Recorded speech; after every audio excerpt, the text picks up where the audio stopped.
Hey everyone, welcome back to the Void Century podcast. This is Ed, along here with Adam. Thanks again for joining. Today we're going to mix it up a little bit and we're doing a episode that's about us. We're going to start off with interviewing each other just so that everyone can kind of get to know us better. Yeah, so I guess we're just going to start right away. So, Adam, when did you start reading One Piece and what got you into One Piece? Hey everybody, so we're on break this week, so we're just trying to get you guys to know us a little bit better. As for me, I started watching anime as a kid initially when I was really young, like 5 or 6. I got into Transformers with my dad. So we would always watch Transformers, and then, Saturday morning cartoons, I'd watch Thundercats, Sailor Moon, Dragon Ball Z. So that was kind of like it for me growing up. And then, like, once the Toonami block hit, I was really into, like, Tenchi Muyo and Slayers. I started reading Chobits. I was always kind of like the weird, quirky kid who was always, like, into anime. It wasn't until, like, really later that I got into, like, Bleach and I got into Naruto. And I remember seeing One Piece, the Funimation dub, on Toonami when I was a kid in like Arlong Park. But I didn't really get it. I thought it was like bad. I thought Luffy as like a rubber kid was kind of stupid. It wasn't until like later on, I think it was like it had to have been high school, college, when I really started reading the One Piece manga. And after Arlong Park, I was hooked. And then I got current around like the Subodi Archipelago. So even with the time skip and everything, it was just bananas. So that's pretty much how I got into One Piece. I still read manga now. Bleach and Naruto kind of ended out. So I'm pretty much standard on like One Piece and some other things right now. But like anime and manga has always been kind of like a part of my life. So I like One Piece with the world building and how it's so diverse, so I could really go ahead and delve into it, and I have a lot of time to interact with it even when there's not episodes or I'm waiting for chapters to come out. So how about you, Ed? Yeah, so I'll just start off by saying that I am biracial. I'm half Korean, and I used to live in Korea. And in '97, I remember I was still living in Korea at the time, and I remember One Piece coming out in manga form, and I read it. I didn't get into it. I was still really young. I think I was in fifth grade or something, and I didn't get into it. For one reason or another, I couldn't get into it. Maybe it was the animation, maybe it was the way it was drawn. Like, because I tried both the manga and the anime. Even in college, like my friends were like, "Oh, One Piece is such a joke," blah blah blah blah. So after college, I was reading Bleach and Naruto at the time, and I decided I wanted to actually seriously try One Piece. And this was around 2009 during the Marineford arc. I decided that I'm going to get into One Piece, and I just read it, and eventually I got to a point where I'm like, you know what, this series is so good. There's just so much, like Adam said, world building, and yeah, you just fall in love with these characters. Me and Adam, I guess, have both been with these characters for over a decade. Like, that's a long time, and just so much foresight that we see from Oda and all of that. It just makes a great reading experience.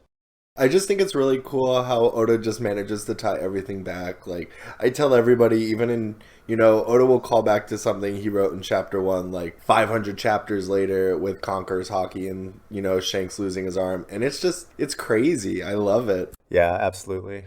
I mean, but like, what do you really like about One Piece? Like, for me, it's like the lore and the world building. And I mean, we know like over 1,000 characters right now, and I could probably name like 500 off the top of my head. It's so diverse, it's so in depth. There's just so much to talk about. Yeah, I mean, what I like is just the plot. Like, I think that the overall story, it's so ridiculous. Like, there's so many things in the series that is over the top, exaggerated, etc. Yet it's also so much like the real world with, a government trying to hold back secrets. Like, that happens in the real in the real world, guys. But yeah, there's just a lot of truth to the series, despite it being a cartoon and exaggeration of our world. It has a lot of realness to it, and yeah, I'm just a big fan of the entire world, the characters, grown to love them. Like, characters that you would think are absolute scumbags, and then you see their history, their backstory, and then all of a sudden you have a 180 because now you understand their history and why how they became that way. And you love those characters all of a sudden. Like for instance, Bellamy. We never expected to fall in love with Bellamy, yet come Dressrosa arc, we gain a lot more respect for him. I haven't fallen in love with Bellamy. Yeah. Well, I'm not in love with him. You love Bellamy. No, but so kind of like to call back to like what you said earlier about One Piece having like a lot of parallels with things that we see in the real world in terms of like darkness and like social inequality and that kind of stuff. I love One Piece because it's so approachable. Like you can put in these hard-hitting, hardcore adult themes, but at the end of the day, it's still a show. It's still art for children. So I think that's one of the coolest things about One Piece is Oda, even though he lays in like these really crazy, dark, ridiculous themes that draw parallels in real world, he does it in such an approachable way that it could be understood by children, and as growing up with it, as you become an adult, you just learn to appreciate it even more. Absolutely. So continuing on a little bit, so what storyline got you hooked on One Piece, Ed? Like what was that big arc or like that big point in One Piece that really got you hooked? Man, I don't know, to be honest. The question that we had written down was, what's your favorite One Piece arc? So I'm going to answer that because I did not prepare for the arc that got me hooked to One Piece. I don't know which arc got me hooked, to be honest. It definitely was, I'd say it was probably after, sometime at, like maybe during the Baroque work arc or something. I'm not sure, but it was after Usopp joined the crew, sometime around there. Because I remember thinking Usopp was annoying and not liking him. Oh my god, he's still annoying. He's such a good character. He's still annoying, but like, yeah, he's God Usopp. He's great. Like, honestly, I think I dislike Usopp because he reminds me of myself because I like to talk loudly and boldly, but then deep down, I'm a coward like Usopp. Yeah, I can attest to that one. Oh, anyway, so yeah, my favorite One Piece arc though, getting back to that, was Skypiea, I think. Maybe that was like kind of what got me into it as well. I'm not sure. But you start reading about like they talk about like, oh, I hear that there's an island in the sky, kind of just like offhandedly. Like that's when you first hear about it, just early on in the series. And then later on you realize like they were serious. Like it's actually a real thing in this universe. Like there's actually an island in the skies. So yeah, we go to this mythical place using that knock up stream, and they like put wings on the Mary and all that. And yeah, it like first off they just had like the dials, which was just a new mechanic, and they're really interesting. And then we have this unbeatable foe introduced, God Enel, who's based off of Eminem, who's one of my favorite rappers. So yeah, I'm a fan of Enel, and yeah, it was just like you fight him, and he can like hear everything, he can see everything. It seems like he knows everything that's going on in his domain, and he can just zap you. Like if you do something that upsets him, you're zapped, you're gone. So how the hell do you beat this powerful Logia user? This is the first Logia user we're even introduced to. He's just ridiculous. I remember reading it, and like right before Luffy started fighting him, I'm like, wait a minute, Luffy's rubber. Like, I wonder if this is gonna have any effect. Like, I remember thinking that right before the reveal happened. Like, what if like him being rubber, like rubber doesn't like conduct electricity? And yeah, that's actually what ended up happening. Was Luffy's Devil Fruit hard countered Enel's Devil Fruit, and they blast him off into the moon, and it was a great arc. So that's like one of my favorite early arcs that got me into One Piece. Yeah, what about you? Which arc is your favorite? Which arc got you hooked on One Piece? Dude, Skypiea was dope, like with the dials and then the fact that they had like mantra, and that's the first time we see like observation hockey. It was just awesome. As for me, the arc that got me hooked on One Piece, like I said before, was Arlong Park. I think that moment where Nami's like so frustrated that she's like stabbing her tattoo, and then like Luffy puts his hat on Nami, and then like the whole crew does like the march on Arlong Park, is just like one of my favorite moments in One Piece as a whole. In terms of my favorite arc in One Piece, I'd have to say Enies Lobby, Water 7. Just the fight with Luffy and Usopp for the Mary. The fact that you have like the big switcheroo where like Iceberg shipwrights are actually CP9, and then Robin, wants to die, so she turns herself in. I think it was a great bamboozle, and I just absolutely don't know like how Oda can keep pulling it out today. But Water 7 was fantastic, and then like the march on like Enies Lobby, and then you have like Soge King and his epic theme song, and you have like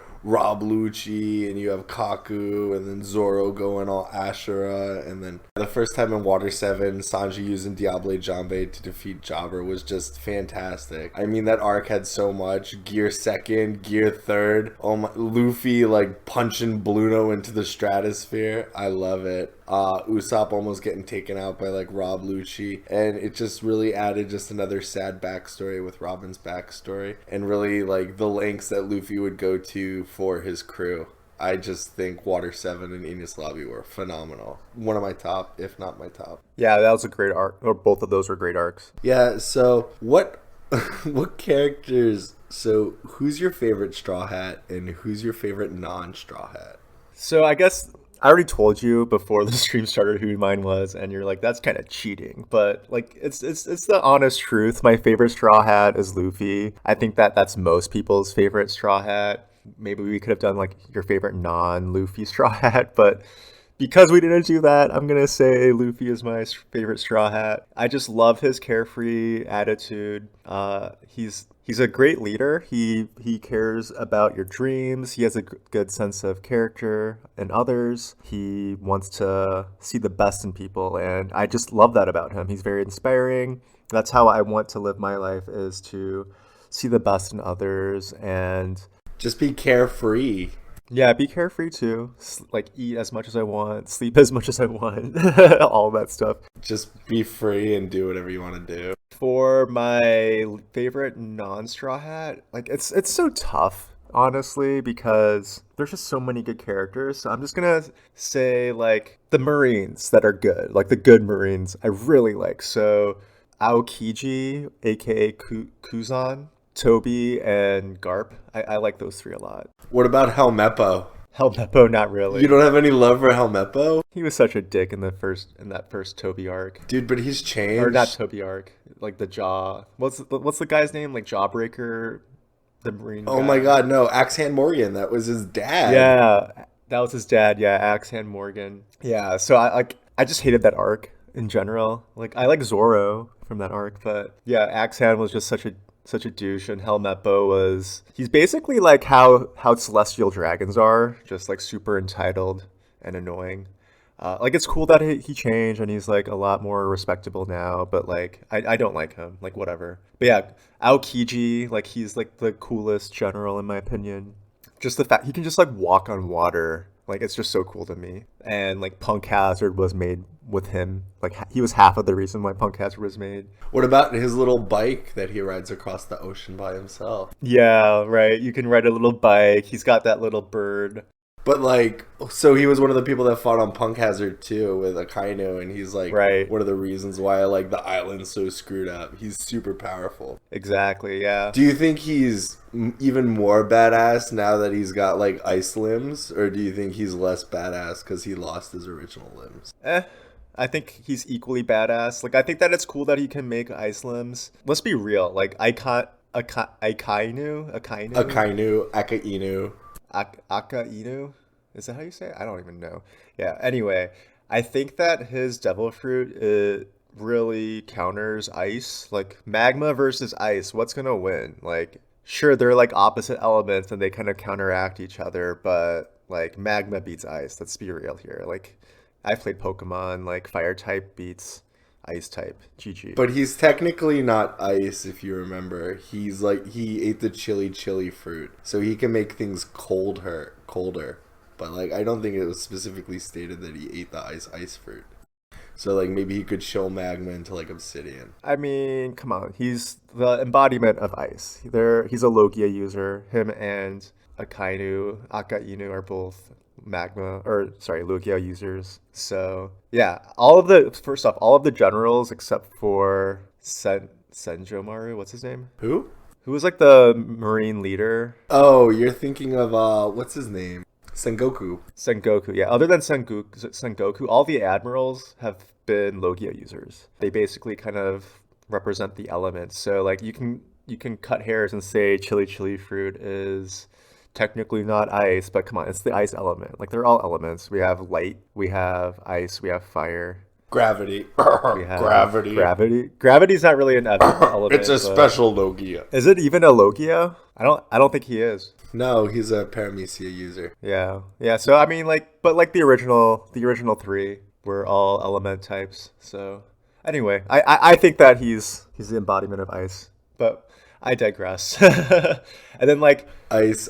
baby. But yeah, so Garp is also really cool because he's Luffy's grandpa. He's a Marine, but he's allied with pirates before to take out bigger threats. Like he has the will of the D, first off, and he is really strong. Like he is probably Yonko level strength. He's probably stronger than other admirals, to be honest. He fought on par with Roger one-on-one, so yeah, definitely. Right. Yeah, so imagine, like, he's probably strong. Like, we just saw Odin. He's probably stronger than Odin in his prime, who could, like, cut Kaido. But, yeah, anyway, Garp is actually a sleeper heavy hitter, for sure. Nuh-uh. Luffy took him out in Marineford, so Luffy greater than Garp. I mean, dude, what grandfather is gonna, like, actually, like, try their hardest to fight against their grandson? Orochi would. Orochi would, yeah. What about you? I'd like to ask you who's your favorite Straw Hat and non-Straw Hat. All right, so I want to let you know that I am very, very upset with you. One, because you picked Luffy on the question that was, what's your favorite Straw Hat that's not Luffy? But I digress. And two, when I asked you to pick your favorite non-Straw Hat, you picked the whole faction of characters. So I'm very upset with you. But as for my favorite That's character... As for my favorite Straw Hat that is not Luffy, definitely has to be Zoro. Come on, first mate of the crew, member of the monster trio, right? Fights with 3 swords, super honorable. We still don't know like his whole backstory yet. I love his quirk. I love the fact that Zoro just randomly just wanders off and always gets lost, and somehow Oda always incorporates it into the arcs. And you know, it's always like Zoro getting lost is like this major plot point. You know, he's gonna show up and wreck something somewhere. I just love it. Super strong. Zoro's very charismatic. Some people think that he's got Conqueror's Haki. His armament Haki's off the chain. Easily think that he's definitely in contention for possibly being stronger than Luffy, simply because Luffy's weak towards slashing and piercing attacks, and Zoro fights with swords. Wants to be the best swordsman, greatest swordsman in the world. Fought Mihawk, got cut in half by Mihawk, still alive, puts his pride on the line so he could trade under Mihawk, goes ahead and takes all of Luffy's pain to save his captain and his crew. Zoro, #1 best boy on the Straw Hats, besides Luffy. Thank you very much. I think Luffy would beat Zoro, dude. I'm sorry. Okay, that's fine. We could throw that into the discussion. We'll do it later. We've already talked about this. But I would say that in 100 fights, Zoro's definitely winning a couple of them. Zoro's definitely extremely strong, and he's going to be the greatest swordsman in the world. And Zoro himself, by the end of the story, is definitely going to be beyond Yonko level. Guaranteed. All right. So in terms of my favorite non-Straw Hats, I couldn't pick just one, so you can rail on me all you want, Ed. So I have to say, for my first one, these are both joke characters, by the way, just by the way they're written. I love Bartolomeo. I think Bartolomeo fanboying over Luffy in the Coliseum and like threatening to cut out people's tongues, and like you look at his ship and it's just like the going Luffy senpai.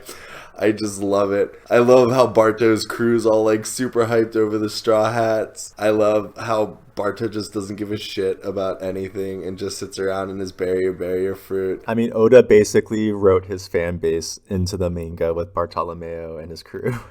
Most definitely, and that's part of the reason why I love his character. It's because he's so meta, right? And it's like, he doesn't care about like anything else that's not like Luffy. Like, so The first time we see him in the Coliseum, he literally just puts him a barrier around him and he's like picking his nose and he's like not looking at anybody. He just doesn't give a crap about anything. He's like, yeah, whatever, I'll beat these guys, who cares? And then he sees Luffy and he's like, oh my god, is that Luffy senpai? Luffy, notice me. Notice and me. then like, Luffy, shake my hand, can I have your autograph? And then like he sees Zoro and Chopper and the rest of the Straw Hats and he's like, oh my god, and he's just like going insane. And then like to find out like he's way over the top, like otaku level, like where even his ship is like Luffy's on the figurehead on the mast, no, not the mast, on just the front of the ship. And then like his whole crew is stoked over Luffy and the Straw Hats too. And now like obligatory every time we get like a Straw Hats bounty increase, you see Barto in the back freaking out. I just love it. It's just like us. Most definitely. So my second favorite non-Straw Hat is definitely Buggy. Now, I love Buggy's character dynamic because when introduced to him initially, I hated him. I thought he was a joke. His devil fruit was weak. You know, the Buggy bombs suck. But like his character design was cool. And I was like, no, guys, like you don't understand. This guy, he's gonna be in this story for a while. So you're gonna have to learn to like him, okay? And then like over time, we see like the progression of Buggy. You know, he's still a joke, but we find out that Buggy was on the Pirate King ship, and you know he knows Shanks personally. We find out that Buggy gets he gets his own cover story. Dude gets captured by the Marines, thrown inside. Dude, also, I loved his cover story because he was like little, like gimpy Buggy. Like he didn't have a torso. It was just like his like hands and feet and head. Like yeah, connected. He's just like a total joke. Like he's just like walking around like this little chibi guy, whatever. And then he gets captured by the Marines, and then Luffy storms Impel Down, and who do we see but Buggy? And then Buggy is like integral in going ahead and like protecting Luffy and like getting out of Impel Down. And then okay, so then fucking Buggy I'm sorry for the F-bomb, but Buggy shows up at Marineford, starts talking crap to everybody, really just wants to worry about not dying. That scene where Luffy comes up and holds Buggy in front of Mihawk and lets Mihawk slice him down. Oh my god, I die every time. But what honestly, I hated Buggy, even in Marineford, but what really made me like Buggy is after the time skip. We see him in the new world, and he's a Shichibukai now. So we see Buggy, and he's like all puffed up, and he's got Buggy's delivery service, and he's just making himself like more menacing and more intimidating than he actually is. But we know he's still like this little coward, and Galdino and Alvino work for her, and they all know what's up now. They know he's just a joke, but they still let him save face for everybody else. I just love it. I love it so much. I love his luck, and I seriously think that Buggy's in contention for a member of the Will of D. What do you think? Are you down with Buggy being a D? No, I'm not. Buggy D Clown. Oh, okay, so we have to have a bet.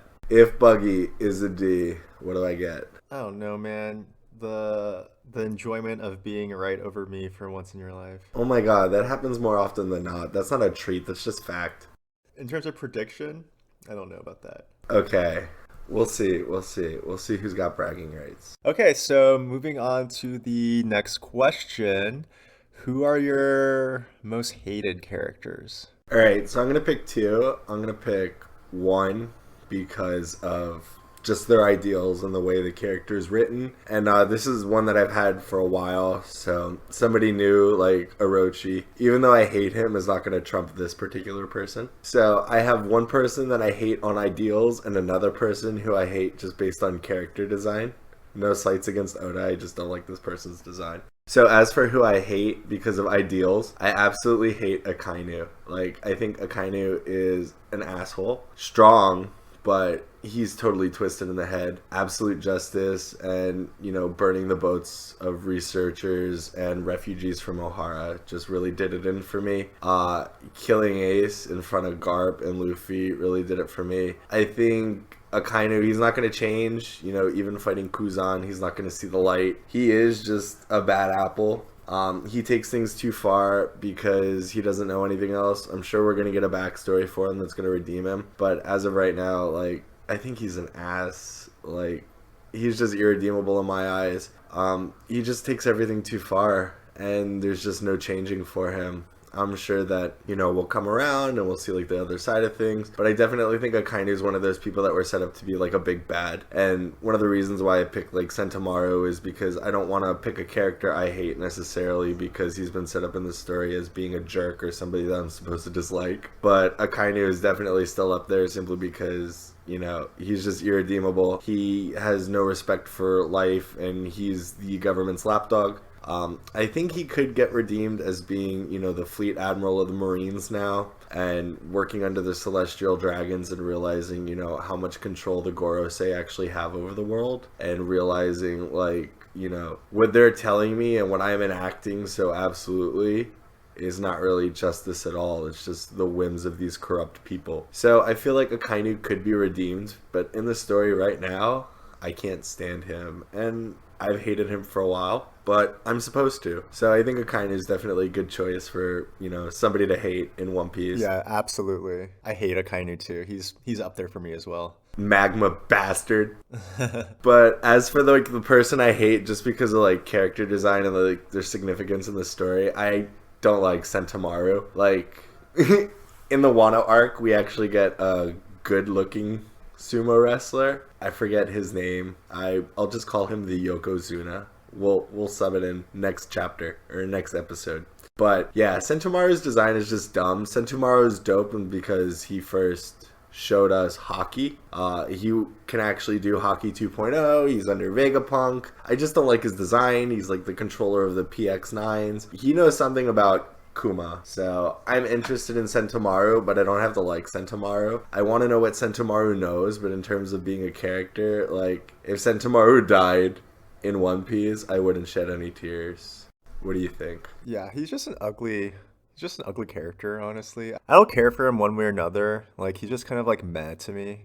He's just like a bleh character. I think Oda is going to listen to me talk crap about Sentomaru, and when Sentomaru gets reintroduced in the story, going to have a better outfit and be a badass sumo wrestler. What do you think? Sure.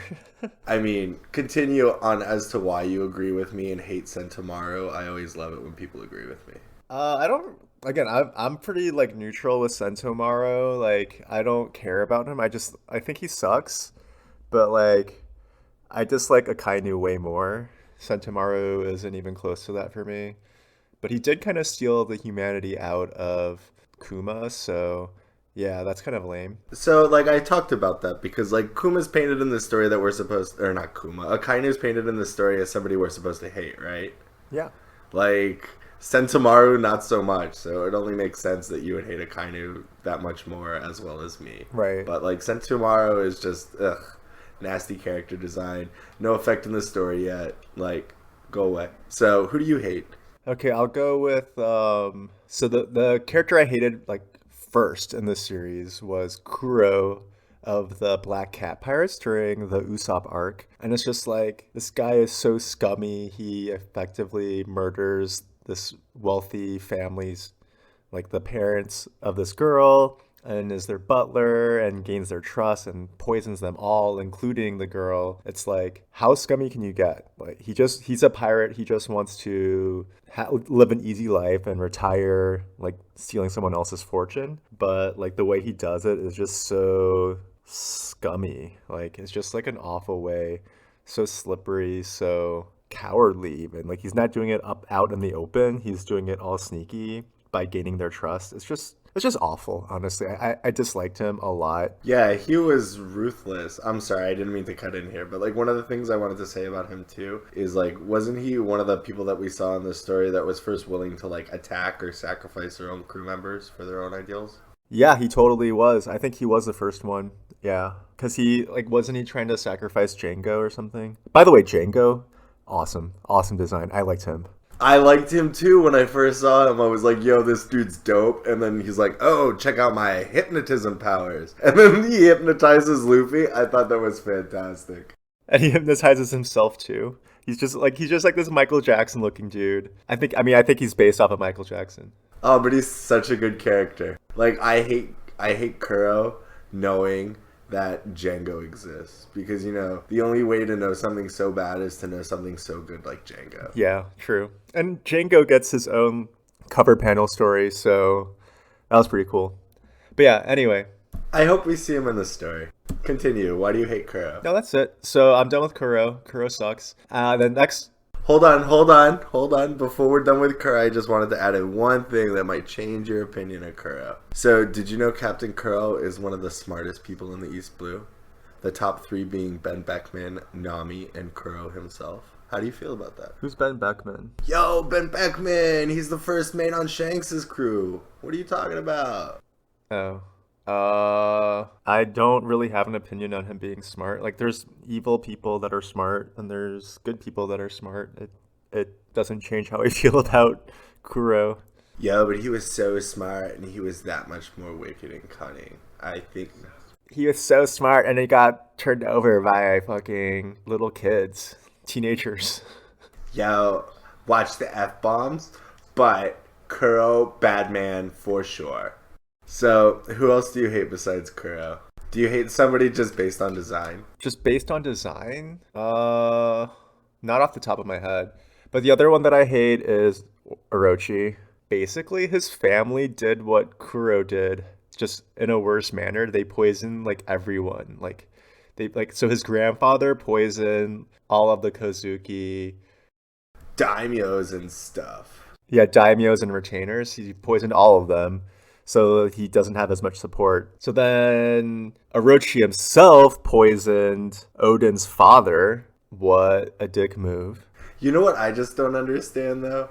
I don't understand Orochi's grandfather poisoning all the daimyos and then being like, oh man, they want to kill me now. Like, I didn't do anything wrong. Why would they want to kill me? And Orochi's like, my grandpa didn't do anything wrong and you guys discriminated against us. Well, I think Orochi's issue was that he didn't do anything wrong.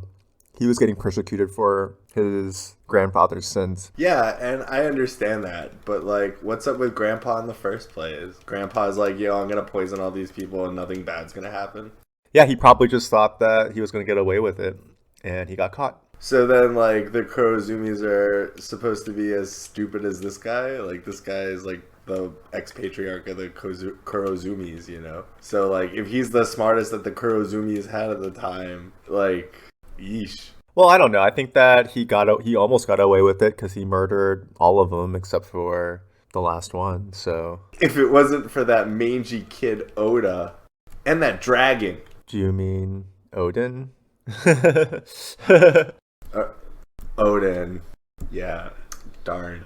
So yeah, anyway, Orochi, so like that's only the tip of the iceberg. Him wanting everyone to suffer because he suffered, like that's just so selfish. Like he wants to punish the entire country. And this is like one of the largest populated islands in all of One Piece that we visited. So like it's just really messed up what Orochi is doing. He's just really an awful person. Like he's willing to kidnap little children. Doesn't even care that Kanjuro is sacrificing his life for him, basically. Like, he's just like, oh, yeah, I have another awesome tool that's going to help me achieve my goals. He just doesn't seem to have any empathy towards others. He just is like, my life sucks, so now I want everyone else's life to suck too. And now his life doesn't even suck, and he still wants everyone else's life to suck. Like, he's like the most powerful person, either the most powerful or second most powerful person on Wano, and he's willing to still would rather make people suffer. Like, he's just kind of irredeemable to me. So, like, here's a question for you, okay? Like, what's Orochi's endgame? Like, what's his endgame after Wano? So, like, he said his plan is to, like, kill everybody and, like, leave Wano, right? Like, destroy the country and leave Wano, not necessarily even kill everybody. But, like, so what does he do after Wano? Do we get him on, like, a cover series? What does he do? Well, he's going to be defeated, so I don't know. But, like, if I was Orochi, like, my endgame would be, like, destroy the economy and then sail off and, like, have a vast wealth and just live cushy somewhere. But, like, he already does that in Wano, like... Yeah, exactly. See, the problem is, like, does Orochi know, like, everything that's outside of Wano? Like, what do you think his intel's like? Do you think he knows everything that's going on in the rest of the world? Like, he's got the newspaper, but, like, say he wanted to sail somewhere and escape Wano, like, where would he go? Yeah, I don't know. I mean, his entire family's from Wano, so, like, his roots are in Wano. He might stay in Wano and just be happy that, just while he's alive, make sure that Wano suffers the entire time he's alive. Like, that might this like he might be living in his endgame right now, you know. But yeah, if his plan was to leave Wano, then yeah, like if I was him, I would just find some secluded area, have a lot of wealth, and live cushy somewhere. Yeah, I think you're right. I think Orochi kind of has like a contingency set up in as well. Like the moment Orochi dies, Kaido presses a button that destroys Wano, like Caesar gas weapons or something, just to destroy the lands and make everything infertile. Or he can just kind of be like Kim Jong Il or Kim Jong Un, just have like a son and be like, "Yo, you're taking over, making sure that this country sucks." But like Orochi's had 20 years to like build up an heir and like continue on the Kurozumi, name shogunate. He hasn't. He doesn't care. Yeah, he doesn't have an heir yet, does he? He doesn't want one. Like he had 20 years. Like I'm sure if he wanted a woman, he could get her. Like that's the whole reason why Komurasaki killed herself. Quote unquote. Yeah, I see what you did there. But yeah, anyway, that's it for me for my most hated characters. Dope. So, what other manga or anime series do you read or watch? What are you into manga related? Yeah, so right now, my favorite non One Piece manga series is One Punch Man. Adam knows this, but like, I'm super into One Punch Man. Like, I love it. I've read all of the webcomics, I'm caught up to date with that. And I'm happy that One Sensei has been releasing some more webcomics lately because it's been a few years hiatus for the webcomics. I'm also caught up in the manga, and that's just so great. Murata is just an amazing artist, mangaka. He's just one of my favorite manga artists of all time. So yeah, I love One Punch Man. I really love how it's parodying shonen comics, and it does a great job of it. Like half the time I'm laughing because it's so funny, and then the other half of the time I'm like, whoa, this is so cool. He's able to like depict this super badass character, and it's really like you still feel for the characters, even though you know that it's a parody series and it's not meant to be taken seriously. They do have serious moments in One Punch Man that's just super hype. Like some of the fights, especially when Saitama isn't fighting and it's someone else fighting, some of those fights can be just so badass. And then like the ones where Saitama has to go serious and fight, those are also just really cool. I think the cool thing about One Punch Man is the fact that if Saitama was not in the universe of One Punch Man, it would function just as any shonen battle anime or manga. I think that's the coolest part about it. Yeah, absolutely. So like when you see like Zombie Man, go up against a monster and defeat a monster, like it's so much crazier because it's like watching any other shonen battle manga, except there's not one character in there that isn't completely overpowered and just destroys the whole universe. Right. No, you're absolutely right. Yeah, exactly. So between Saitama and also King is kind of like Saitama too because I love him. yeah. So there's another manga that I used to read in the 90s. It's a Japanese one called Lucky Man. Oh man, it's a great series, but it's very comedic, very satire. And it's about this guy who is the most unlucky person in the world. Like everything he does is just super unlucky. And I forget what, like he finds like a ring or something, and like if he wears it, he becomes Lucky Man and he becomes a superhero. Like he transforms, and instead of being the unluckiest person, he's like the luckiest person. And it's very much like King, but it's like a little different. Like for instance, he fights this guy who's kind of like the Vegeta of the series. This guy like works really hard and he becomes like super powerful, and he's kind of like a villain for a little bit. So like him and Lucky Man like clash, and they like kind of fist to fist meet a punch. But this other guy is like he's been training so hard that like his skeleton's starting to like fracture a little bit, and the exact punch that they clash is what caused his hand, like it was like the last possible punch he could do before his hand broke. So like this like Lucky Man and him clash and punch, and Lucky Man is not strong, he's like King, he's just not strong. But because like this guy already had fractures in his fist, like he ended up like taking a lot of damage from Lucky Man's punch. Very, very similar to King. Like, that's why I like King, is because it reminds me of Lucky Man. And yeah, anyway, I love King. I love Tatsumaki. She's funny. She's so angry. I love Fubuki. King has the will of the D for sure. King does not have will. King is just like such a scaredy cat. He just has luck, man. No, he's got the will of the D, dude.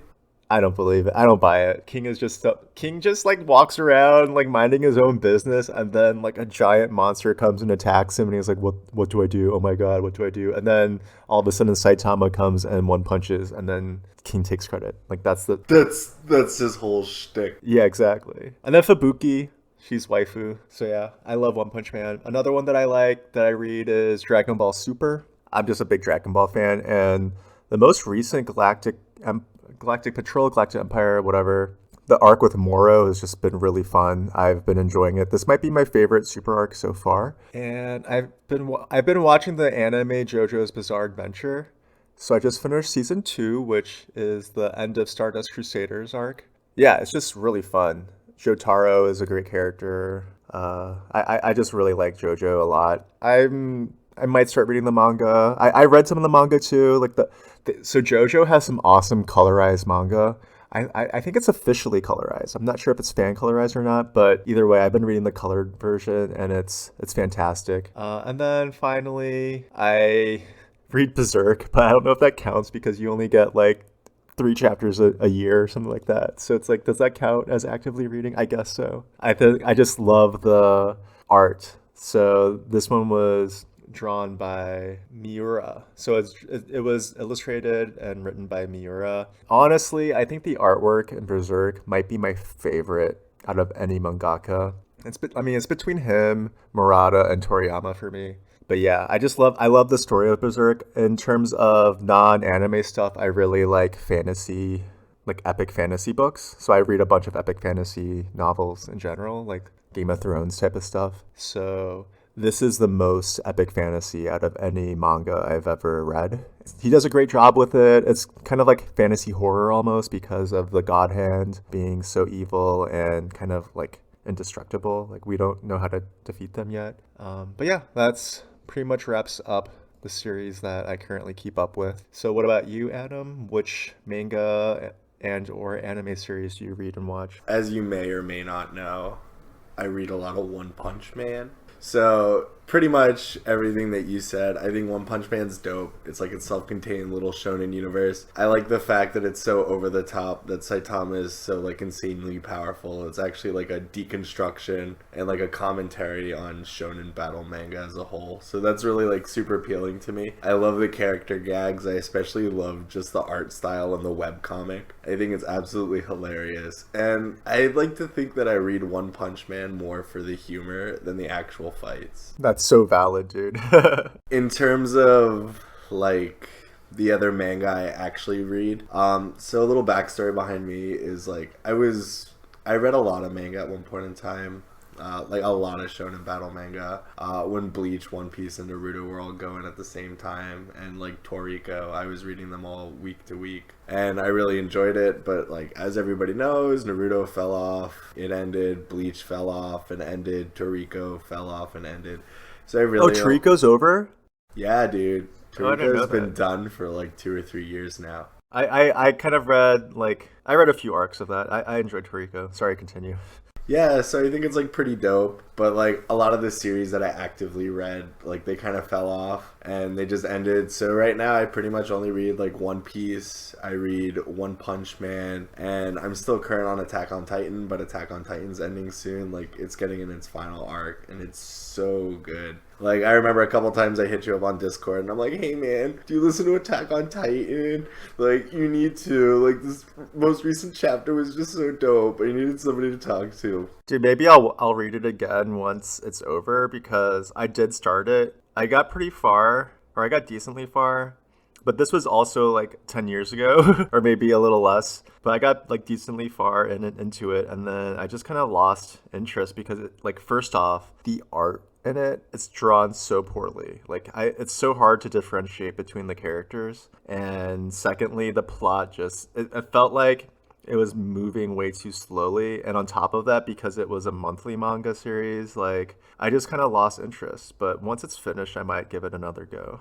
I'm telling you, man, once you find out what's in the basement and like once you get through that, it completely changes. It just moves so much faster. I'll agree with you, like the art style, like telling characters apart. For a while I had like a lot of trouble telling like Aaron and Levi apart, but there's like a time skip, spoilers, there's a time skip and like the character designs change, so it's like a lot easier to like differentiate people. It's just like the story gets so much more in depth. I don't want to like spoil anything for you, but it's just been like really good, and I kind of like the mind games that the mangaka has been playing, and I think it's really going to be a good one, and it's definitely going to be over by the end of this year, if not like the first couple of months next year. So it's definitely good. I'm sad to see it go. The universe is crazy. I didn't expect it to be I know it's like a horror manga, and I know like the first episode, like you see a whole bunch of people die, but my thing about Attack on Titan that I feel like the author did really well is the killing off of like main characters. Like I think before they found out what was in the basement, I just got like really blind to like all the characters that were dying, because I get like so attached to these characters, and then like the next big fight, like 3 or 4 of them are just like gone, and I'm like, oh, okay, like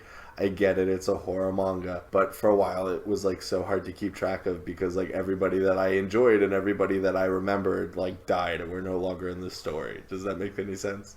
Yeah, I actually dig that. That's something I like about JoJo too, was like at least the first few arcs in JoJo, like they introduce you to a character and you're like, oh, this guy's cool, I'm gonna start getting attached to him, and then they die. Like that happens so much. And then like in the most recent arc, there's much less death, unless you're a bad guy. But I kind of dig that though, because it just makes it more real.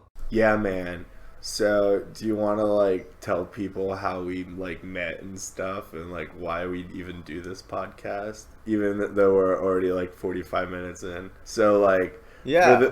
for those of you who don't know, Ed and I are mechanical keyboard enthusiasts, as well as being One Piece and manga enthusiasts as a whole. Ed and I are active in the mechanical keyboard scene. We build mechanical keyboards, like the peripherals, so like gaming and like office use. So if you ever hear clacking in the background in one of our podcasts, it's one of us typing on our keyboards. So like people customize them for like a whole bunch of reasons, for like comfort or ergonomics or just aesthetics. There's like this huge rabbit hole. So if you ever have any interest in like keyboards or something we talk about that's like keyboard related, you can always reach out to us on like the Void Century podcast at gmail.com. But that's pretty much how we met. We were trying to set up like a trade for like, they have these specific caps called artisans, which are like hand casted special like sculpture caps. So there's only like a few of them available in like certain colors and certain sculptures, so they're very hard to find. So Ed and I have very similar tastes in like colors and caps. So I tried to set up a trade with Ed. It didn't work out. We've never made a trade. And we've been friends for like 2 or 3 years. We've never made a trade for keycaps. But we started talking about anime and manga and music, and that's how we became friends.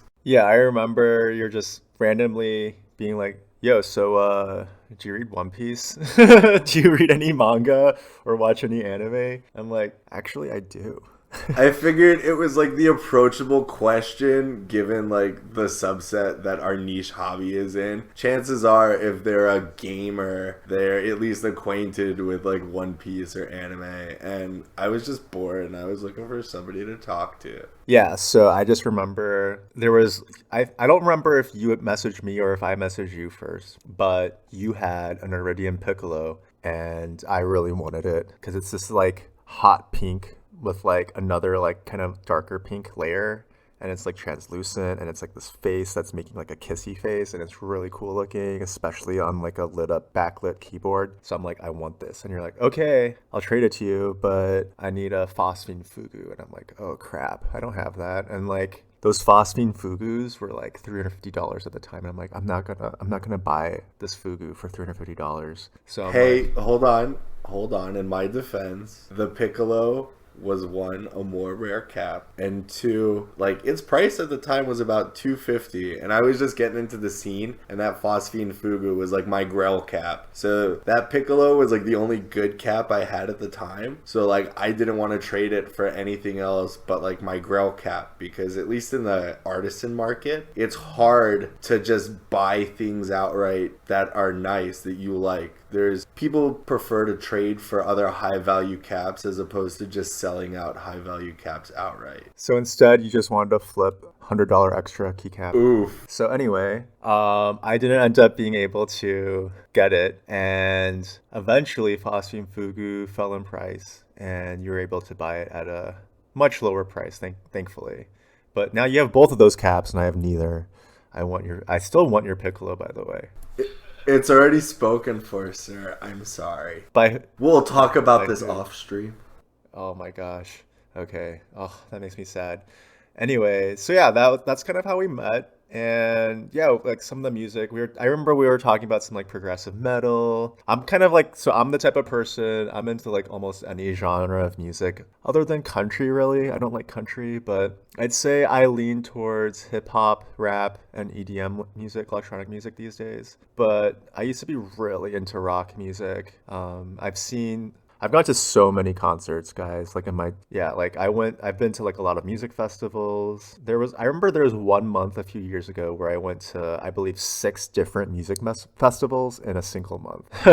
But yeah, I really like music. So some highlights are acts like Radiohead that I've seen, or Tame Impala, Kendrick Lamar, Kanye West, Madeon, Porter Robinson, Skrillex, 2 Chainz, Lil Wayne. I've seen a lot of acts, guys. So, as for me, like in terms of like my music taste, like I'm into a lot of dubstep and like progressive metal. I listen to like a lot of synthwave and stuff while I'm working. But for a while I was like into vaporwave, and I'm into like old school hip hop and like some new stuff. So our music interests pretty much like meshed well. And so after a while we just started talking about One Piece. Ed would always get mad at me because I would always ask him about what he thinks is going to happen in the story, and I would just get way too tinfoil hatty with some of my theories. So we basically started this podcast for me to aid some of the things that are wrestling around in my head that are One Piece related. I just had to get them out because I know they're not all crazy or weird. Ed's a good foil for me because Ed'll tell me when my ideas are stupid, which, as everybody can see, he has no hesitation to do. So I will admit I get too out there sometimes, but I think that some of what I put out makes a lot of sense, and I hope you guys do too. I mean, it's all in good fun either way. Like it's fun to theorize. It's fun to make up your own headcanon sometimes. It's just a fun thing to do. Like part of the enjoyment I get with reading active series is the tinfoil aspect of trying to predict what's going to happen. Like I love doing that. Like some people, they get enjoyment out of the story being told, but for me, I get enjoyment out of like in between every chapter every week being like, hey, what do you think about the chapter? What do you think's gonna happen? Wasn't that cool? Like, who's the traitor gonna be? Oh my god, did you see that the traitor ended up being Conjuro? I never would have expected it. Like that type of stuff. Like that's what I enjoy about reading, like actively reading a series week by week. Yeah, like I always enjoy trying to think about like what's gonna happen or try to like tie things back. And my issue that you usually keep me grounded with is the fact that sometimes I try to stretch things and connect too many things. Like I'm all about Oda's foreshadowing. The thing I love about One Piece is just, like I said before, what do you love about One Piece? I love the world building. It's the fact that you can take any character on any island in One Piece and you could literally write a whole manga about them, because Oda has set up world building in a manga like this, in a story that just hasn't been seen. Now, I hope I don't alienate people, and I hope people don't, take this the wrong way, but I think the world building in One Piece is on par with that of like Marvel. One Piece is just, we can sit here, we can theorize, we can have an hour discussion on any little facet of the One Piece world, and I think that's just fantastic. So like this podcast is just aiding us in trying to figure out the story while also trying to like flesh out some of Oda's world building that he doesn't necessarily have a chance to just write in. I mean, honestly, One Piece is a little bit more fleshed out than Marvel sometimes, because Marvel is written by so many different writers, whereas One Piece is mostly just one person. So it's just one person's vision, whereas Marvel series, because, like the stories have been going on for so long, there's, different writers for different arcs. different Marvel series. Like, so like the same character, let's say Batman, he's had to have had like hundreds of different writers, whereas Luffy's only had one writer. Well, I think it's the fact that they also, like, the timelines also get so screwed up in comic books too, because, like you said, you have all these different authors that all want to reproduce the character. So you have, like, this origin story, or, like, it's, like, comic clickbait. So it's like, Batman dies, Superman dies, you know, how do they come back? And then they have just these multiple universes that make it super hard to follow, but they all focus on, like, a different aspect of the world building, and they're all not canon. Goku dies. Ichigo dies. Luffy hasn't died. Goda! Naruto dies. Does he? Actually, does he? I don't think he dies. I don't think he dies. Oof, spoiler alerts for Boruto, I guess. Well, actually, I have not read Boruto. Me neither. I hope Naruto doesn't die. I just don't like the fact in Boruto where they're like, hey guys, guess what? Like, Naruto's got a kid now, and like Sasuke's back from traveling, but oh no, there's a big bad. And they fight Naruto and Sasuke, and guess who gets owned by this big bad? Naruto and Sasuke. So it's up to Naruto's kid and Sasuke's kid to get stronger than their parents and fight the big bad. And I'm like, didn't I just watch like 900 episodes of like not Ichigo, of Naruto and Sasuke like getting strong enough to be like these awesome dudes? I don't really care enough to watch their kids do it. Like, I'm attached to Naruto and Sasuke. I'm not attached to like their kids. Don't force it. Yeah, fair. I'm with you there. So anyway, for the next question I've got, how are you spending your time during quarantine life? Honestly, I'm pretty much like a homebody as it is. So like, I go out and I'm social at work and stuff, but like, other than that, they're like, don't go outside. And I'm like, okay. Like, I'm just trying to like relax and just keep up on supplies, just being very cognizant of coming in contact with people. Ed and I both live in very urban environments that have been impacted by this pandemic. So, I mean, just sit inside, do your thing. Just be cognizant about like touching your face or like putting your hands in your mouth. Just be very cognizant about like keeping clean and washing your hands and just limiting your contact with people. So that's really what I'm trying to do. I'm like, the only time I really have contact with people is if I gotta like go to the gas station or if I gotta get food. But other than that, I'm like not going anywhere.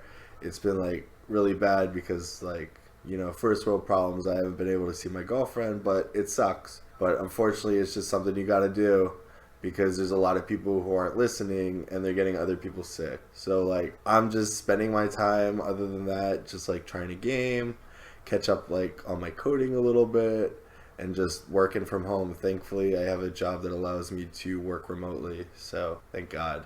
But how have you been spending your quarantine time? Yeah, no, I'm also grateful that I can work from home with my job as well.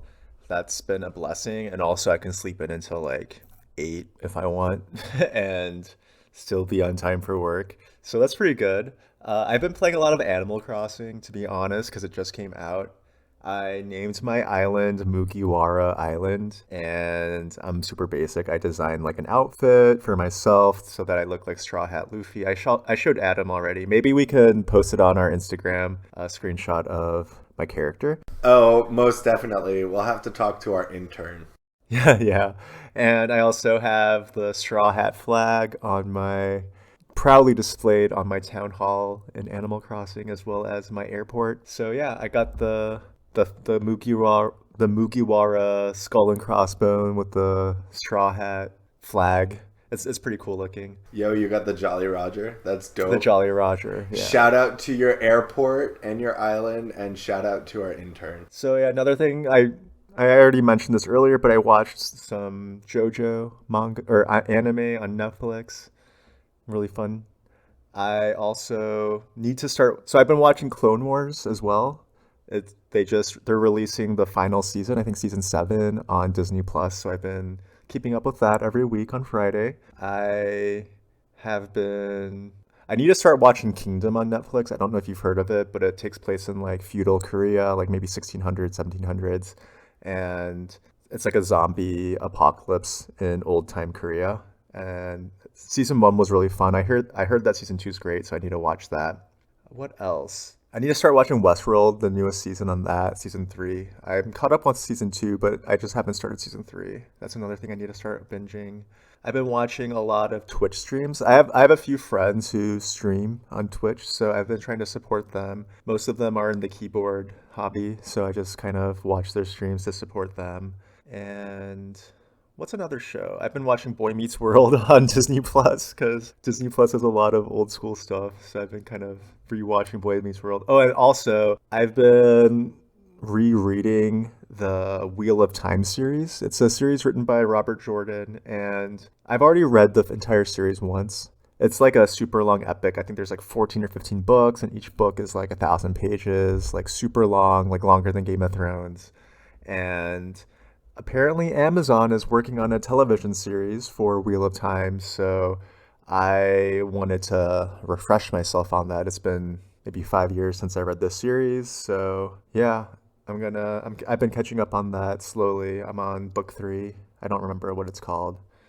But yeah, I've got a lot of things to keep myself occupied while cooped up in my place. And like Adam said, just trying to stay very cognizant of not touching my face if I ever leave my apartment. I only really leave my apartment to stock up on food, get my mail. That's it. So yeah, just been staying home, and I also have 2 pet cats, so I've been buying them some more toys and playing with them more. And yeah, I've been doing pretty well. I think I've been healthy, unless I'm asymptomatic carrier, which I hope I'm not.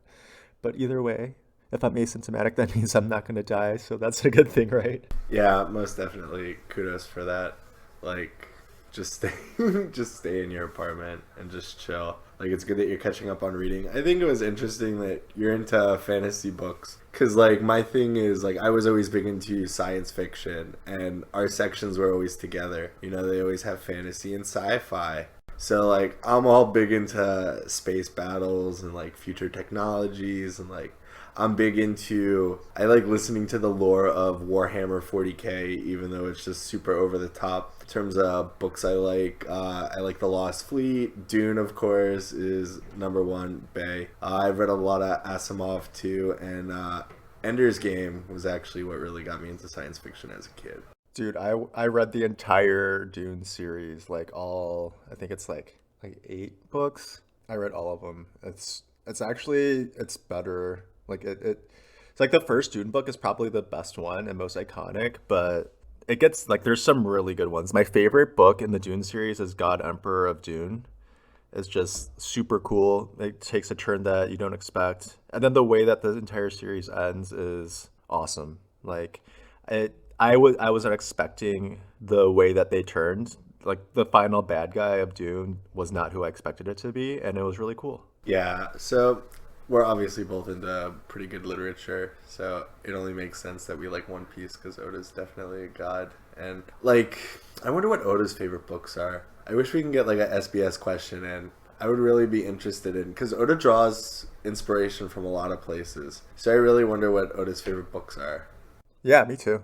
Huh. So, what's your favorite anime and manga? So, besides reading One Piece, like what really brought you into like the whole, anime and manga side? What do you really enjoy? So when I was in 3rd grade, I grew up in Korea for 3 years, and my aunt had a bookstore that had a bunch of like it's kind of like a library-ish type situation, but you borrow books for money and then you return them, but it wasn't a library. So people would go there to borrow books. Mostly it's comics, mostly manga, and I read a lot of Dragon Ball starting off.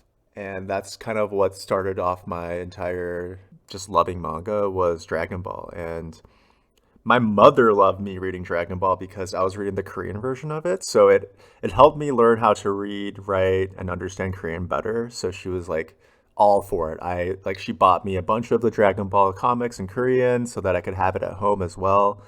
Yeah, I got some old Dragon Ball books. I think I have one from the 80s even. I have like the first edition Korean Dragon Ball Volume 1. It has like naked Bulma boobs in it. I remember thinking that was amazing when I was a little kid. I was like, ooh, boobs. Yeah, so that one's one of my favorites. Berserk is one of my favorites. I already went over that. I really like Death Note, like the first half of Death Note. The second, I mean, if you guys know Death Note, you guys know the second half isn't as good, but the second half ended the way that the first half should have ended. Basically, Death Note kind of like took the easy way out because he kind of did both endings of like what if Kira wins, what if L wins. Like he showed both that happened. So whatever. Like overall, it was still good. I really liked Naruto and Bleach, but Naruto, like, I really liked before pre-time skip more, but there was some really cool post-time skip stuff too. So overall, I liked Naruto. Bleach, up until Hueco Mundo was awesome. And I'm just talking manga. I don't really watch the anime for most series because I don't like filler. So yeah, Bleach, up until Hueco Mundo, it was great.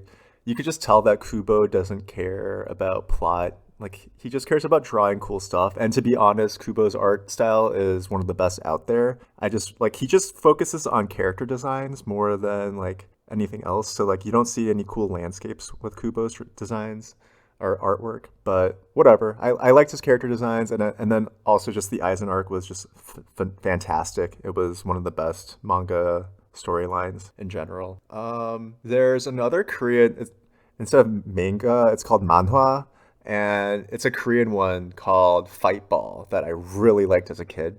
Basically, growing up, I was super into fighting games, and Fight Ball is a manhwa that it's basically the cast of Tekken, except that they're in like high school, and they're playing soccer, but the soccer ball is like a 5 kilogram metal ball that they kick around like a normal soccer ball, and they basically are allowed to like beat up the other team while playing soccer. It's like battle soccer. So they would like it started off with them going to different schools, and the different schools are other fighting game characters. So like they had like a Street Fighter school with all the Street Fighter characters that they played against, or they had like a Virtual Fighter school. Pretty much like Fatal Fury was another one. Like just any fighting series you can think of, they had. And like obviously this is probably like legal gray area because like they don't own this IP that they're writing about. So yeah, but I really enjoyed this series. It was really fun just because it kind of combined my two favorite things as a child, which was fighting games and manga. And what else? Favorite anime? I'm stealing yours, Adam, because I'm going first. Gurren Lagann. Oh my god, I hate you. You're so unoriginal. Actually, my computer is named Kamina. I named it Kamina after Gurren Lagann character Kamina because he's the best boy. Yeah, but spoiler alert, he dies. Like Buta, best boy in Gurren Lagann, no questions. Come at me, No, it's don't Kamina. at me. Nah, dude, Kamina. Kamina's the best. dude, Buta would Simon easily... is like a bitch, dude. Yo, Buta was the real brains of the whole operation. Can you stop? Like seriously, best boy in all of Gurren Lagann. Don't even talk. But yes, Gurren Lagann is a great anime series. Thank you for leading into mine. And then another one I liked. No, nope, nope. Another one I liked is Samurai Champloo. And that one just like it had such great music, great cutscenes, and it was just kind of like just cool. It's a cool anime. And it's like I like the anime that are just like, one season, one and done, but like it's good all around. I love that. It's great. That's how I feel about FLCL. Like Fooly FLCL cooly. was yeah, super short, but like real cool story to tell and like awesome design and music. Yeah, so you can go over your favorite anime and manga now. Oof. Well, thank you for stealing Gurren Lagann from me. But so in terms of like my other favorite anime, definitely Cowboy Bebop for me. Didn't You're so basic. Yeah, I know. Thank you. Don't at me. I love Cowboy Bebop, especially as a kid, just because like I thought Spike was the coolest. I'm all into like space. I thought the tech was cool. I thought them being space bounty hunters was dope. But really, you have an appreciation more for the characters as an adult, and you can like identify with them and like their struggles and stuff. When I was a kid, it was all just about like fights and action and space. Definitely the music in Cowboy Bebop is absolutely fantastic. Perfect soundtrack for the show. Really, really awesome, memorable series. I love it. Oh, dude, you know what? I just remembered Studio Ghibli stuff. Like, I really liked Spirited Away and Kiki's Delivery Service was dope. Totoro as well.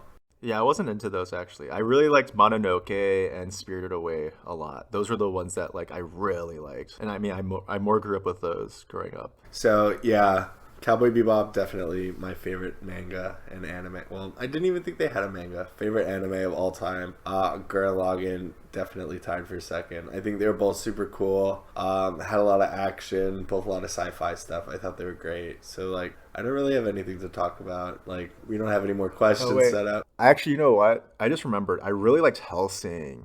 Hellsing was so good. That was a great series. I think I watched like an episode or two. It's just like one of those that I knew about it, but I just never got around to it.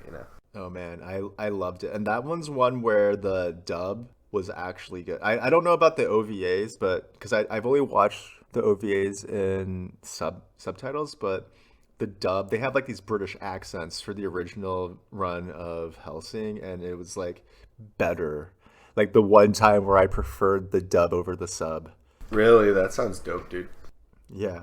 Yeah, anyway, I think that wraps it up. We had like a little bit extra discussions, topics that we want to talk to you guys or just go over with you guys regarding like theories and stuff, but our about me stuff and our little like personal interview lasted way longer than we expected.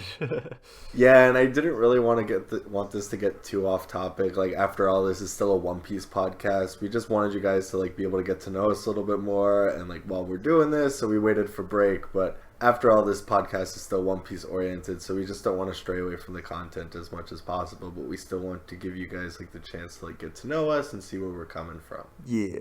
So I hope that you guys listened and it wasn't too boring for you. I hope you guys have a better understanding of like who we are and what we want to bring to the community and why we're even doing this. So I appreciate you listening in. As always, this has been another episode of the Void Century podcast. Like if you want to check us out, we're on iTunes, Spotify, pretty much any podcast provider you can think of. We're on YouTube. If you want to talk to us, check us out on Instagram at Void Century PC, same as Twitter. Or just shoot us an email at thevoidcenturypodcast@gmail.com. Thanks for sailing with us. Have a good one. Bye everyone.